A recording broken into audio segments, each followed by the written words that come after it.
So today we are going to be working on replacing or putting in a doorstop for the laundry room.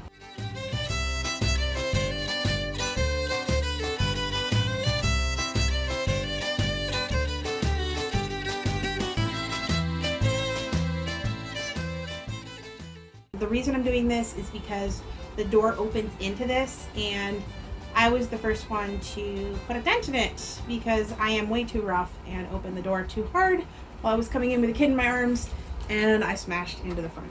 Not a big deal. Fortunately, it was before I did my paint job, so I did a little bit of patching. So we're gonna put on these, and you can get these at Home Depot. It was like $5 or something like that. It's not very much money. It's maybe $3 or $5. They are called hinge pin doorstops. These ones are by Everbuilt, and I got the finish to match my my lighting, even though nobody can really see this. So in order to put this on, you are going to need this. We'll put that to the side though. You're going to need something with a so this is a free screwdriver that we got that I don't need. So I'm using that because I don't care that it's screwing up the end here. But potentially you're going to ruin the end of it, so just a heads up. It's got a nice plastic base, and I'm using a hammer, and the reason this is good is I'm not gonna break anything here, or I shouldn't. So all you're doing is trying to remove the hinge in your door. This is an outdoor door,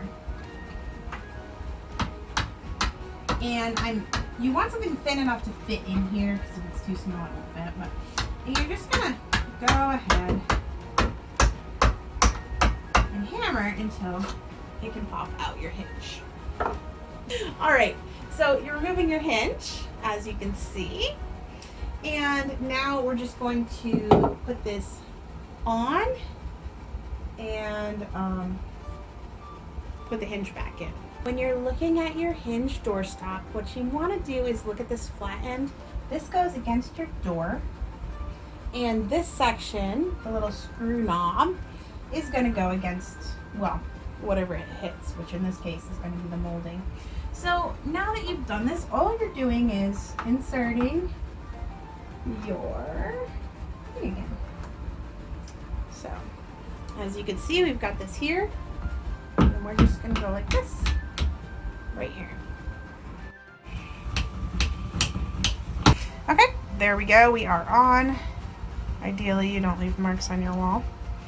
Okay, so the only thing I have left to do is, because this is an exterior door, I'm going to add one more.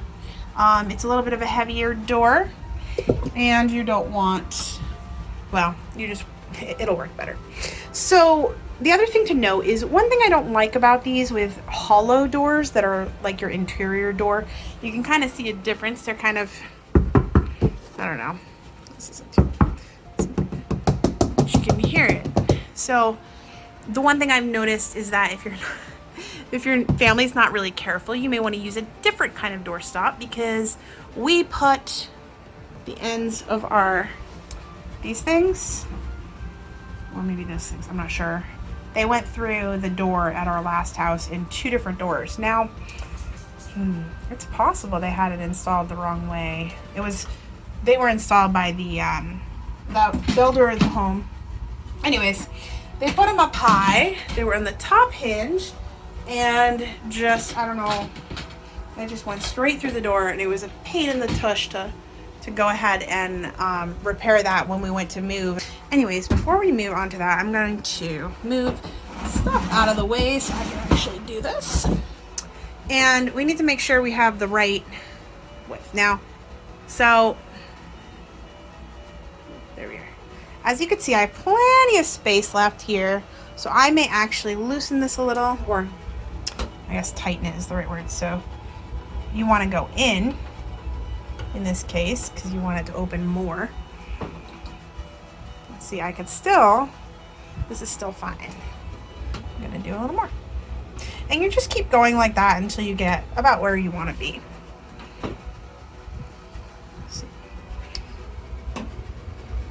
And I think you want to leave a little bit of allowance for the fact that door may. So it's pretty close. And See, that gives us quite a bit of room coming in here. Oh, my garage is a mess. So the next thing I gotta do is just repeat this with the top hinge, and that's it. I could install 3 here if I wanted. I don't know the exact right number, but from what I understand, you do want more than one on a heavy door.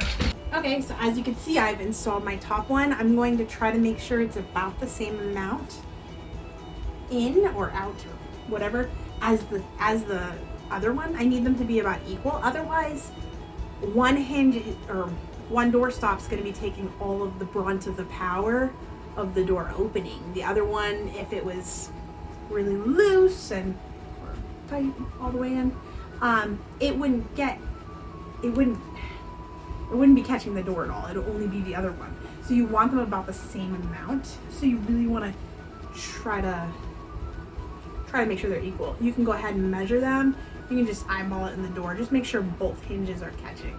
So I hope this was helpful. Thank you so much for watching. Please subscribe to my channel and feel free to use the links in the description to make purchases if you need to buy one for your house. Any purchases, I do get a commission if you use what is called an affiliate link. Help support my channel. I really appreciate it. Thanks so much. Have a great day. Bye.